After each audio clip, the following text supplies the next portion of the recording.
Telugu Desam party Telugu Desam party Narendra నాయకత్వం జోహార్ అన్న India జోహార్ అన్న ఇండియా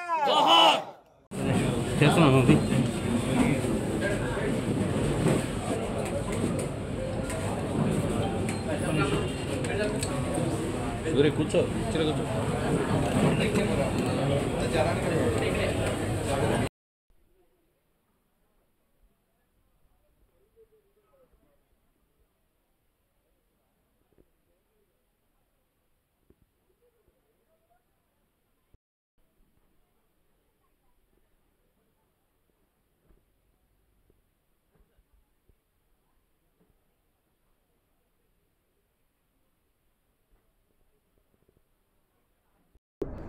50% సబ్సిడీతో 144 మందికి వ్యవసాయ పనిముట్లు అందజేశాం. అలాగే ప్రభుత్వం ఏరియా హాస్పిటల్ దానికి ఒక కమిటీ వేయటం, ఆ కమిటీలో ప్రభుత్వం ప్రజలకు అందించాల్సిన వైద్యంలో నిర్లక్ష్యం వహించకుండా కూటమి ప్రభుత్వం బాపట్ల ప్రభుత్వ ఆసుపత్రిలో అన్ని విభాగాలకు నిపుణులైన వైద్యులను కూడా నియమించాం. ప్రజలకు మెరుగైన వైద్య సదుపాయం అందించాలని మేము కృషి చేస్తూ ఉన్నాం. ప్రస్తుతం 100 పడకలున్న మన ఆసుపత్రి 300 పడకలుగా అభివృద్ధి చేయడానికి ప్రభుత్వానికి ప్రతిపాదనలు కూడా పంపించడం జరిగింది. అలాగే టూరిజం గురించి మీకు చెప్పక్కర్లా. టూరిజానికి సూర్యలంక బీచ్ల అభివృద్ధి కోసం కేంద్ర ప్రభుత్వ నిధుల ద్వారా 97,52 లక్షల రూపాయలు 97,52 లక్షల రూపాయలు ఆల్రెడీ మనకి రాష్ట్ర ప్రభుత్వానికి డబ్బులు రావటం జరిగింది. రాబోయే నెల 15 రోజుల నుంచి 2 నెలల్లో టెండర్లు ప్రక్రియ కూడా జరిగే విధంగా ప్రయత్నం చేస్తున్నాం. 2 నెలల్లో పనులు కూడా బిగిన్ చేస్తామని ఈ సందర్భంగా తెలియజేస్తున్నాం. అలాగే కొండగట్ల వారి పాలెంలో ఏపీఐఐసి ద్వారా గోడౌన్ల నిర్మాణం కోసం 12 కోట్ల నిధులు కేటాయించడం, శంకుస్థాపన చేయడం కూడా జరిగింది. అడుగుపల్లిపాలెం గ్రామంలో మత్స్యకారుల కోసం జెట్టి నిర్మించాం. దానికి 1,20,00,000.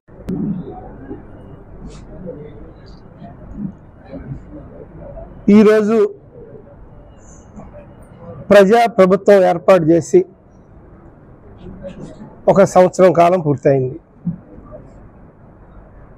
Prime minister of India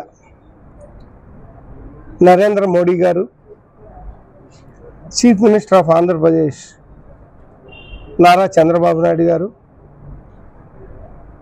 honourable deputy CM Pawan Kalyan గారు రాష్ట్రాన్ని అన్ని విధాల ముందుకు తీసుకెళ్లే విషయంలో ఈ ప్రజా పాలన, ప్రజా ప్రభుత్వం, ప్రజలంటే గౌరవం, ఒక అభివృద్ధి, మరోవైపు సంక్షేమం కలిసి కట్టుగా ఈరోజు 1 సంవత్సరం పూర్తయిన సందర్భంలో తెలుగుదేశం శ్రేణులు, భారతీయ జనతా పార్టీ సైనికులు, జన సైనికులు కలిసి ఏర్పాటు చేసిన ఈ ప్రజా ప్రభుత్వం 1 సంవత్సరం పూర్తయిన సందర్భంగా భారతీయ జనతా పార్టీ నాయకత్వానికి, జనసేన నాయకత్వానికి, తెలుగుదేశం పార్టీ నాయకత్వానికి, అలాగే కూటమి కార్యకర్తలందరికీ, ప్రజలకి కూడా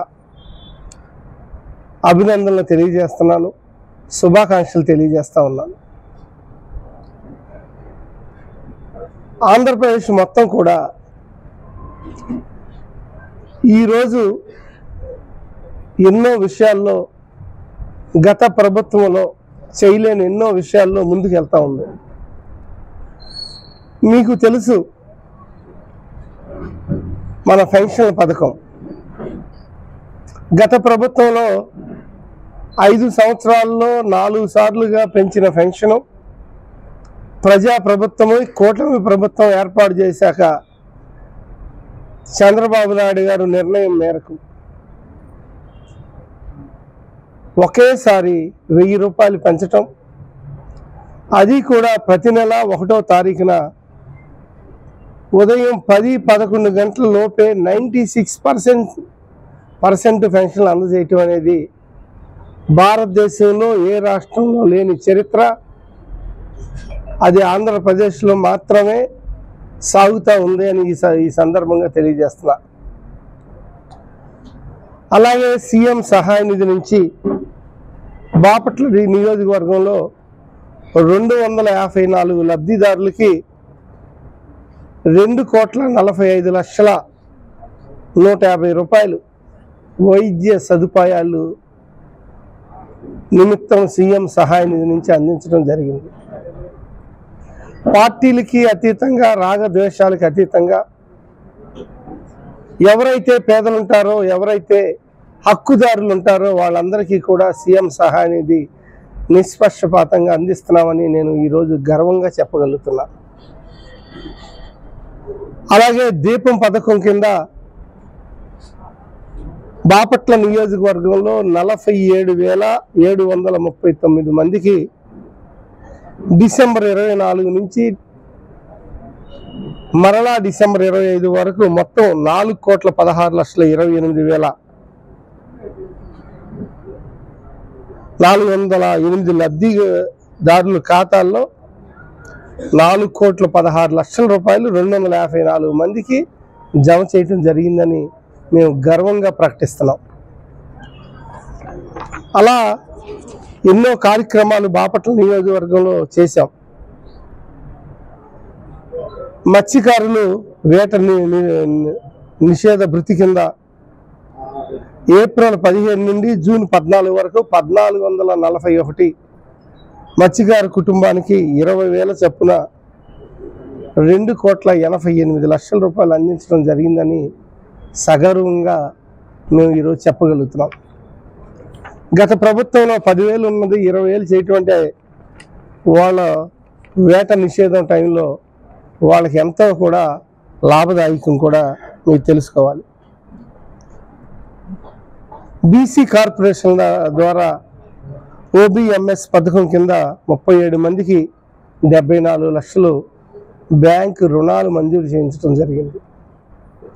వెనుకబడిన తరగతులు, ఆర్థికంగా వెనుకబడిన తరగతులు మరియు కాపు కులానికి సంబంధించి 579 మందికి మహిళలకి కుట్టు మిషన్లు ఇవ్వటం జరిగింది.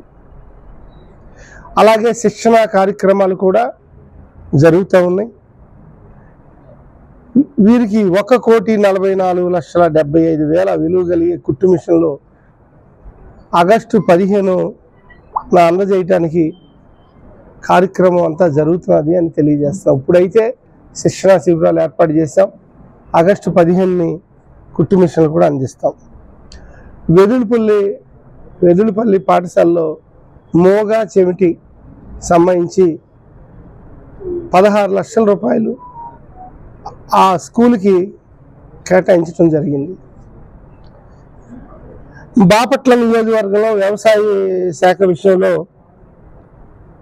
పిఎం కిసాన్ పథకాలు, అలాగే సెప్టెంబర్ నెలలో కురిసిన భారీ వర్షాలు, రైతుల వ్యవసాయానికి పనిముట్లకి 50% సబ్సిడీలు, ఇలా ఎన్నో కార్యక్రమాలు చేశాం. ఎందుకంటే పిఎం కిసాన్ సహాయ పథకం కింద 3,17,00,000 రూపాయలు ఇప్పటికే అందజేయటం జరిగింది రైతులకి. అలాగే సెప్టెంబర్లో భారీ వర్షాలు కురిస్తే వాళ్ళకి